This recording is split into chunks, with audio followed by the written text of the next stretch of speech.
अहम खबरों के प्रधानमंत्री नरेंद्र मोदी 30 दिन में आपको बता दें तीसरी बार गुजरात पहुंचे हैं। द्वारकाधीश के दर्शन के साथ ही मोदी ने अपने मिशन गुजरात की भी शुरुआत कर दी है। आपको बताया गुजरात के विकास के सवाल पर प्रधानमंत्री नरेंद्र मोदी ने विरोधियों पर तंज कसा है और तंज कसते हुए कहा है कि सीएम पानी की टंकी का उद्घाटन करने आते थे, आज तस्वीर पूरी तरीके से बदल चुकी है। मोदी ने चुनावी साल में गुजरात को 6000 करोड़ के रोड प्रोजेक्ट्स का तोहफा दिया है। द्वारका में उन्होंने ओखा बेद ब्रिज का शिलान्यास किया है और साथ ही द्वारका में देश का पहला मरीन पुलिस ट्रेनिंग सेंटर भी बनेगा, इस बात का भी ऐलान कर दिया है। जीएसटी में हुए बदलाव को भी प्रधानमंत्री नरेंद्र मोदी ने भुनाने की कोशिश की। प्रधानमंत्री ने कहा कि जीएसटी में बदलाव की वजह से देश में पहले ही दिवाली आ गई है, ये कहा है प्रधानमंत्री नरेंद्र मोदी ने। अहम बातें क्या रही है हम आपको बता रहे हैं।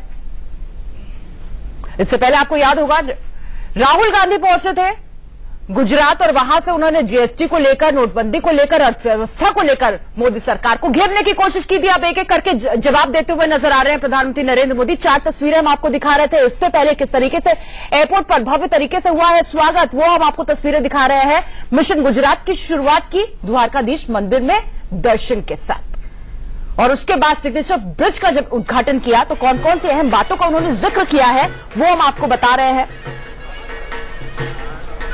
और इसके बाद आपको बता दें दोपहर 1:40 पर चोटीला पहुंचेंगे, जहां पर राजकोट में ग्रीनफील्ड हवाई अड्डे और 6 लेन वाले अहमदाबाद राजकोट राष्ट्रीय मार्ग का भी उद्घाटन करेंगे। प्रधानमंत्री बनने के बाद कल पहली बार मोदी अपने पैतृक गांव वडनगर जाएंगे। प्रधानमंत्री के स्वागत में वडनगर को किस तरीके से दुल्हन की तरह सजाया गया है, जरा ये भी देख लीजिए हमारे वरिष्ठ सहयोगी मनीष अवस्थी की ये एक्सक्लूसिव रिपोर्ट। किसी एक शायर ने कहा है कि जब मैंने जिंदगी की जेरोक्स निकाली तो बचपन रंगीन नजर आया। जी हां, मैं भी वडनगर की उस गली में हूं जहां पर देश के प्रधानमंत्री नरेंद्र मोदी का बचपन बीता है और मेरे साथ उनकी अपनी यादें साझा करने के लिए उनके सगे चचेरे भाई अरविंद मोदी मौजूद हैं। अरविंद जी, आपके अपने भाई वडनगर आ रहे हैं, क्या लग रहा है? हमारे भाई वडनगर आए तो हमको बहुत खुशी है और गर्व की बात है हमको।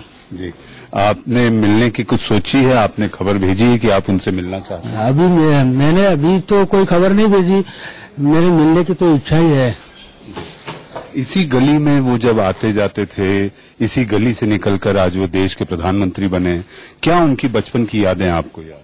बचपन में तो वो बहुत पढ़ने वढ़ने में होशियार थे, उसका व्यक्तित्व वो बहुत अच्छा था। नहीं, ऐसी कोई याद जो आपको लगता है कि देश आज जानना चाहे? ऐसा हमने जब आप साथ में खेलते थे, हम साथ में खेलते थे, એટલે हमारे से तो 2-3 साल वो बड़े थे, એટલે मेरे साथ नहीं पढ़ते थे, 3 साल बड़े थे वो, हम उसके साथ पढ़ते नहीं थे हम। लेकिन जब आप खेलते थे तो खेलने में उनको क्या लगता था? कभी आपने सोचा था कि आपका अपना भाई जिसके साथ आप खेल रहे हैं वो देश का प्रधानमंत्री बनेगा?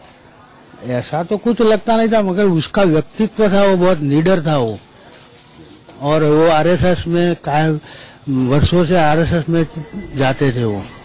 तो अब चूंकि कुछ ही घंटे बाकी हैं उनके यहाँ आने में, तो आप कैसे मिलेंगे उनसे?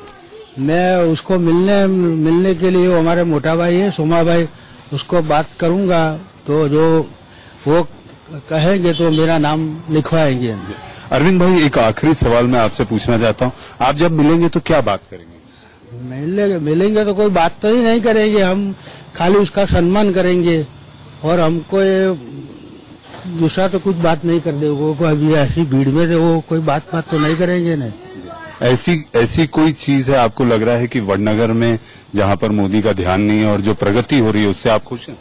हाँ, बहुत खुश है हम गर्व की बात है हमको। उसने वडनगर में तो बहुत ही, हमारे मेडिकल कॉलेज है, इंजीनियरिंग कॉलेज है, वो सब कुछ बनाया है उसने।